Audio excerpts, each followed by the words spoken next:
네, 여러분 안녕하세요. 반갑습니다. 예비승무원들의 멘토, 취업준비생들의 멘토 테디쌤입니다.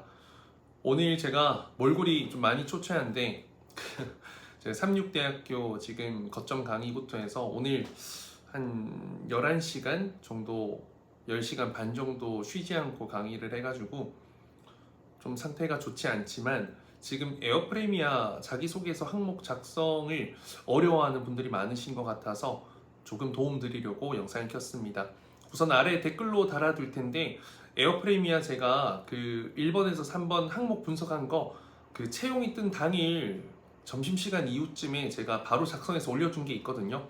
우선 그거 보시고 지금 이 영상에서는 여러분들이 어려워하는 게 정해져 있어요. 3번 항목이기 때문에 그 3번 항목에 대한 좀 인사이트를 좀 드리도록 할게요. 제가 좀 정리를 했습니다. 일단은 이 3번 항목 자체는 아이디어를 물어보는 것이기 때문에 기업 분석, 산업 분석, 그리고 이 외국 항공사 사례들까지 여러분들이 좀 찾아보고 분석해 보는 것이 기본입니다. 그래서 뉴스 분석 공부해 두는 게 굉장히 좀 많이 도움이 될 거예요. 저는 개인적으로 이제 사랑받는 항공사라는 것에 대한 사랑에 대한 정의를 일단 이 자기소개서 문두에 뭐 첫 문장이든 좀 상단 부분에 넣는 게 좋을 것 같아서 전 사랑에 대한 정의를 좀 여러 가지 해봤는데요. 똑같이 따라 쓰지 마시고 인사이트를 얻어서 활용해서 좀 다르게 쓰시길 바라겠습니다. 고객이 필요로 하는 것을 제공하는 항공사, 사랑이겠죠. 사랑받을 수밖에 없겠죠. 고객이 원하는 행동을 하는 항공사, 고객이 다시 찾을 이유를 보여주고 제시하는 항공사, 고객이 이용한 후에도 계속 생각나는 항공사, 고객이 다른 항공사가 아닌 우리 항공사만을 이용하고 싶은 특별한 이유가 있는 항공사, 고객이 역시 대한민국의 항공사다 자랑스럽다라는 그 자부심을 느낄 수 있는 항공사, 고객에게 새로운 특별한 경험을 제공하고 제시하는 항공사, 고객이 다른 고객에게 소개해주고 싶은 마음이 드는 항공사, 고객이 가족을 모시고 탑승해보고 싶은 마음이 드는 항공사, 고객이 충성도를 느낄 수 있고 그걸 형성할 수 있도록 도와주고 만들어주고 이유를 제시하는 항공사, 고객에게 특별한 혜택을, 남다른 혜택을 주는 항공사, 고객에게 전반적으로 인지도가 높은 항공사, 고객에게 특별한 추억을 선물하는 항공사, 고객의 여행을 쉽고 편안하게 도와주는 항공사, 또는 특정 고객에게 더 큰 사랑을 받는 항공사, 이렇게 뭐 사랑에 대한 정의를 해봤어요. 사랑받는 에어프레미아란 이런 거다라고 여러분들이 정의를 해주시면 방향성을 잡을 수 있을 거예요. 그럼 이게 전체적으로 자기소개서 항목의 주제가 되거든요. 이 주제에 맞춘 결국엔 여러분들의 아이디어가 나와야 돼요. 뭐 새로운 서비스 제공 아이디어, 새로운 마케팅 기획, 새로운 컨텐츠 기획, 새로운 기내식 개발, 새로운 노선 개발, 새로운 특화팀 개발 기획, 새로운 매뉴얼 규정 개발, 새로운 ESG 관련된 프로그램 마케팅 뭐 개발 등등등 이런 것이 필요하다라고 이야기하시고 결국에는 여러분들이 그 안에 구체적이고 세부적인 여러분들만의 아이디어가 나와야 돼요.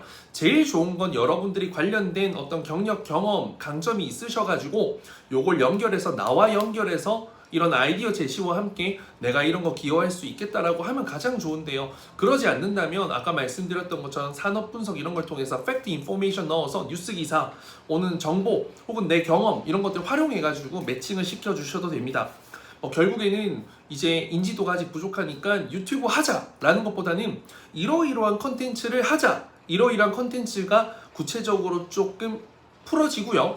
그리고 이러한 내가 관련된 경험, 기여할 수 있는 점, 내가 뭐 출연할 수 있는, 참여할 수 있는 이유 이런 것들까지 제시해 주시면 되겠습니다.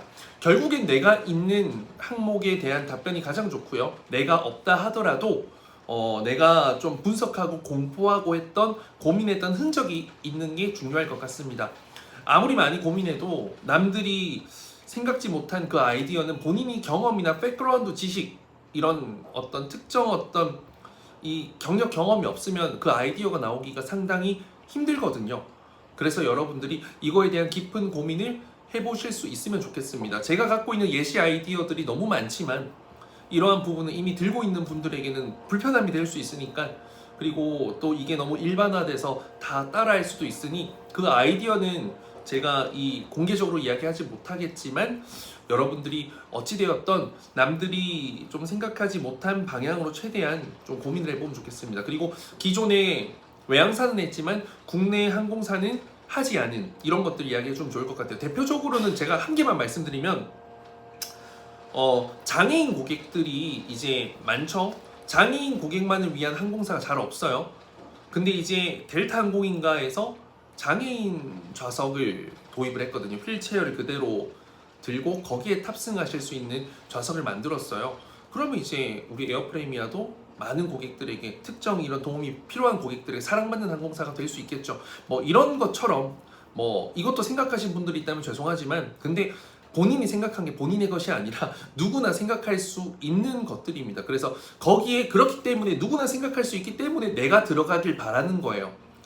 이런 아이디어 제시는 누구나 할 수 있지만 어떤 장애인과 관련된 자격증을 취득하고 봉사활동을 하고 이런 분들을 잘 이해하는 내가 아이디어 제안하는 답변은 여러분들만의 것이잖아요. 알겠죠? 제 말이 잘 이해됐길 바랍니다. 여러분 열심히 작성해 주시고 에어로 K도 채용이 뜬다고 하고요. 올해 채용 많으니까요. 언제 뜨는지 자꾸 많이들 질문해 주시는데 언제 뜨는지 중요하지 않고 언제 떠도 상관없는 준비된 여러분들이 되길 바라겠습니다. 이상 테디쌤이었습니다. 감사합니다.